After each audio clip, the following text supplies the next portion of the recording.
Si vous avez déjà eu 3 entretiens d'embauche dans la même semaine, vous vous en rappelez. Le premier, vous aviez un trac incroyable et peut-être vous êtes passé un peu à côté. Le deuxième, ça allait mieux et peut-être que vous avez été un peu plus performant. Et le troisième, ça allait encore mieux. Vous aviez toujours cette petite boule à l'estomac, ce trac, ce stress, mais vous avez mieux géré.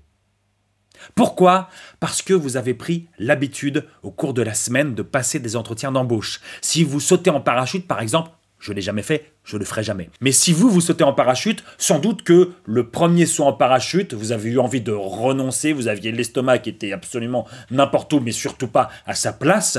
Et puis le deuxième, ça allait mieux, le troisième, ça allait mieux, etc., etc., etc.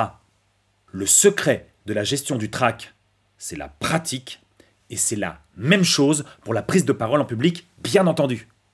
Et donc ça se décline en 2 éléments super importants. Le premier, c'est qu'il ne faut pas refuser de prendre la parole, il faut accepter la première prise de parole, même si ça vous met en trac, même si ça vous met en stress, il faut y aller. Parce qu'il faut se dire que la 2e fois, ça ira mieux, et que la 3e fois, ça ira mieux. Et puis la 2e chose à faire, c'est de pratiquer, de s'entraîner, de répéter avant une prise de parole en public. Le problème souvent, c'est qu'on perd du temps à peaufiner le PowerPoint, à essayer d'avoir des phrases parfaites, à relire, à essayer d'apprendre, mais on ne passe pas assez de temps à répéter. Et quand je dis répéter, c'est répéter dans les conditions les plus proches possibles des conditions réelles.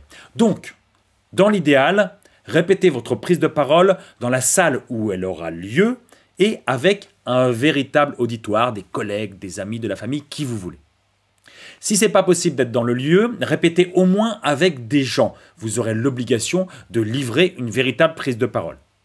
Et enfin, si vous n'avez personne sous la main, ne cédez pas à cette tentation de répéter assis à votre bureau en disant les phrases à moitié, en les marmonnant, juste en les répétant les unes après les autres. Non. Faites-le debout. Faites-le comme si vous aviez un auditoire devant vous. Faites-le vraiment. Et pourquoi pas, faites-le en vous filmant.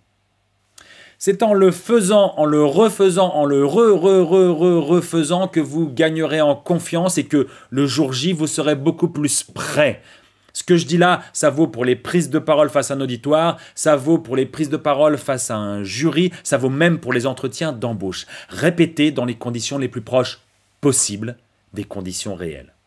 Donc premièrement, saisissez toutes les occasions possibles de prendre la parole en public et deuxièmement, répétez dans les conditions les plus proches possibles des conditions réelles. Et vous verrez, au bout d'un moment, votre trac, il sera toujours là, mais il ne vous paralysera plus. N'oubliez pas de liker cette vidéo, de la commenter et surtout, de vous abonner à la chaîne pour être au courant des prochaines vidéos mises en ligne. À bientôt.